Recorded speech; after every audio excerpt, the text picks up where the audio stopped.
fine. So question number 8 ನೋಡೋಣ. So this is your circuit. Find the current through each resistance. The total current is 4 ampere. So 4 ampere ಅಷ್ಟು current flow ಆಗ್ತಿದೆ ಇಡೀ ಸರ್ಕ್ಯೂಟಲ್ಲಿ. ಪ್ರತಿಯೊಂದು resistor ಹತ್ರ ಎಷ್ಟು current flow ಆಗ್ತಿದೆ ಅಂತ ಫೈಂಡ್ ಮಾಡಬೇಕು. ಓಕೆ, ಸೊ ಫಸ್ಟು ಫೋಕಸ್ ಇದೆಯಾ ಇದನ್ನ ಇಟ್ಕೊಳ್ಳೋಣ. So how to solve these things. How to solve these things, 4 inverse, 6 inverse ಮತ್ತು 2 ಇನ್ವರ್ಸ್ ಇದನ್ನೆಲ್ಲನೂ ಆ್ಯಡ್ ಮಾಡಿದ್ರೆ ಯು ವಿಲ್ ಗೆಟ್ ಸಮ್ 0.9166. ಅದನ್ನು ಇನ್ವರ್ಸ್ ಮಾಡಿದ್ರೆ you will get 1.09. Okay, next focus area ಇದಾಗಿರಬೇಕು.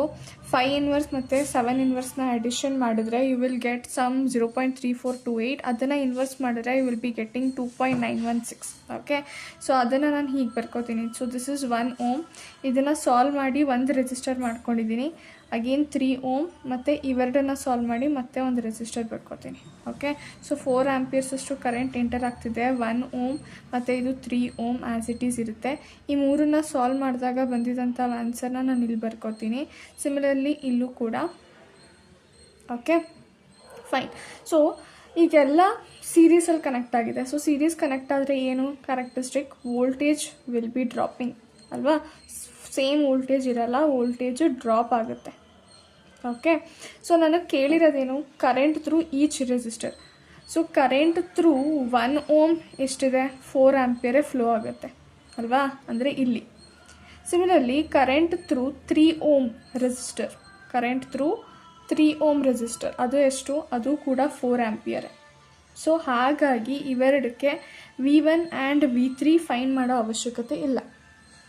Okay, but current through 4 ohm resistor, current through 6 ohm resistor and current through 2 ohm resistor ಬೇಕು ಅಂತಂದರೆ we have to find the voltage, that is V2 find ಮಾಡಬೇಕು. ಹೇಗೆ find ಮಾಡೋದು V2ನ? Very simple. V2 is given as current into resistor. So resistor, total resistor, ಈ ಮೂರನ್ನು solve ಮಾಡಿ ಬಂದಿರುವಂಥ ಟೋಟಲ್ ರೆಸಿಸ್ಟರ್ ಏನಿದೆ ದಟ್ ಈಸ್ 1.09. ಸೊ ಆ ವ್ಯಾಲ್ಯೂನ ಹಾಕೋತೀನಿ. So you will get V2 as 4.36. Okay, so voltage drop ಸಿಕ್ತು. ಓಕೆ, ಸೊ ಅದೇ ವೋಲ್ಟೇಜ್ ಡ್ರಾಪ್ನ ನಾನು ಇಲ್ಲಿ ಹಾಕೋತೀನಿ. If you want current, okay, so ohm's law V is equals to IR. I ಬೇಕು ಅಂತಂದರೆ V ಡಿವೈಡೆಡ್ ಬೈ R ಮಾಡಬೇಕು. So V ಇರಲಿಲ್ಲ, ಅದಕ್ಕೆ ಫೈಂಡ್ ಮಾಡ್ಕೊಂಡು ಬಂದ್ವಿ. ಸೊ 4.36 ಡಿವೈಡೆಡ್ ಬೈ ರೆಸಿಸ್ಟೆನ್ಸ್ ಯಾವುದು, 4. So if you divide these two you will be getting the value as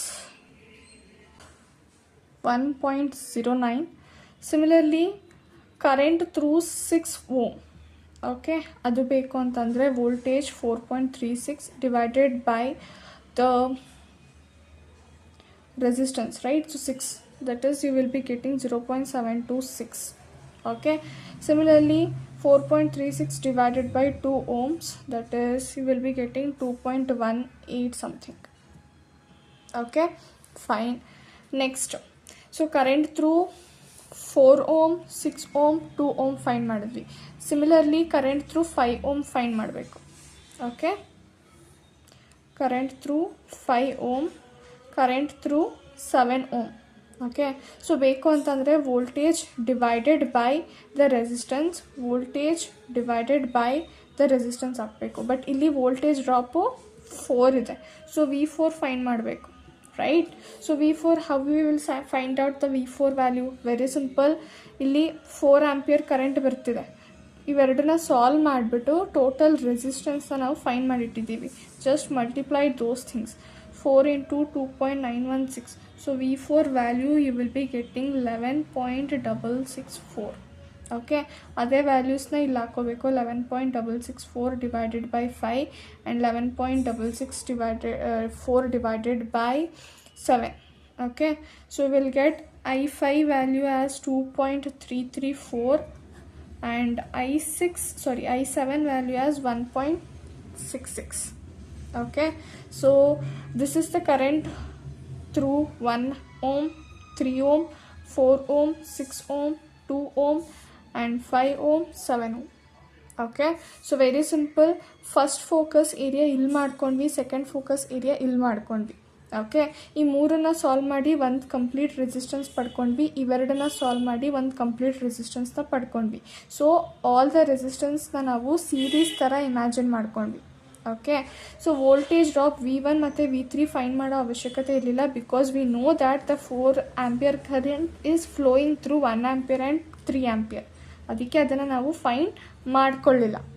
okay, but we needed V2 and V4, ಯಾಕಂದರೆ ಅದ್ರ ಮೂಲಕ current ಎಷ್ಟು ಫ್ಲೋ ಆಗ್ತಿದೆ we have to know, because current ಇಲ್ಲಿ divide ಆಗಿದೆ. ಅದನ್ನು ನಾವು ಮೂರನ್ನು ಕ್ಯಾಲ್ಕುಲೇಟ್ ಮಾಡಿದ್ದೀವಿ, ಬಟ್ ಡಿವೈಡ್ ಆಗಿರೋ ಕರೆಂಟ್ನ ನಾವು ಕ್ಯಾಲ್ಕುಲೇಟ್ ಮಾಡಿರಲಿಲ್ಲ. So that's why we insisted on finding V2 and V4.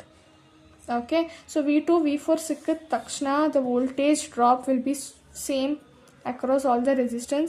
So voltage divided by that particular resistance ಹಾಕಿದ ತಕ್ಷಣ ಕರೆಂಟ್ ಸಿಗುತ್ತೆ. Okay, I hope this question was easy.